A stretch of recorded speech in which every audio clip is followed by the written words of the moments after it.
Our generation has grown up alongside some of the biggest social media companies to date. When our kids grow up, they will most certainly be surrounded by the same or even more social media.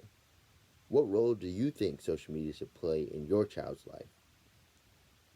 For me, I have 3 Instagram accounts, all with 100 or more posts. I use Snapchats for at least half an hour each day. I'm always looking for the next tech company to invest in social media through Twitter, update, or email. Some would say I'm constantly plugged into the internet. I say I'm in tune to a likely future of humanity. The question comes to how consequential can social media be for us and the future generations?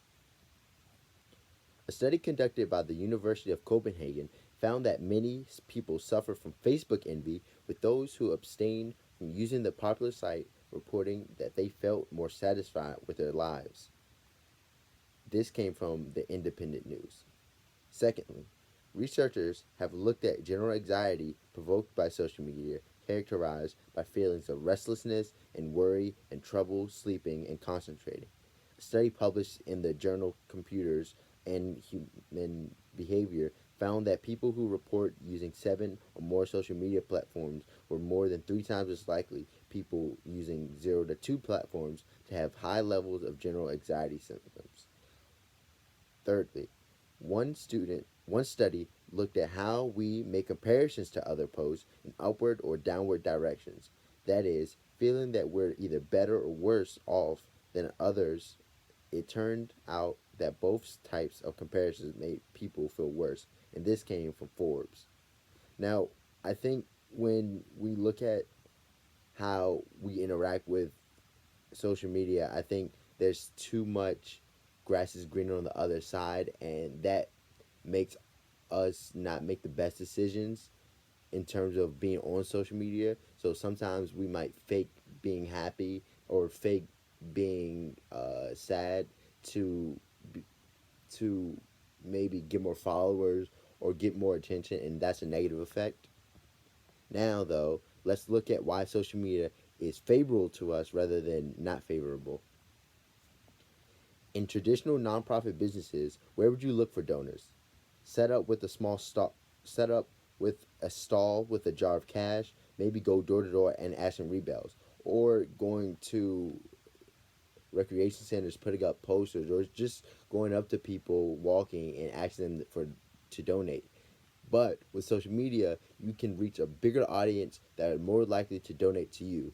This allows social media allows people to interact people with people across the world, and even though not everyone has the money to do so, there are people that are willing and happily willing to donate from social media, and that community that you're trying to reach is so much more ready to look into your cause rather than just walking up to someone and asking for a donation. Secondly, social media can also provide another reason to reach beyond your community, and that is meeting friends from across the world who shares the same interests as you. This can be in music taste. This can be in cooking recipes. It can be anything. But being able to connect to people from across the ocean and across the entire world is very significant because we get to share cultures and share things that we like about ourselves, and that kind of friendship really makes us feel better about ourselves. And through social media, it's a lot easier to text somebody in Japan than going to Japan and meeting someone. Lastly, digital technology allows kids to share their work with a wider audience and even collaborate with far flung partners.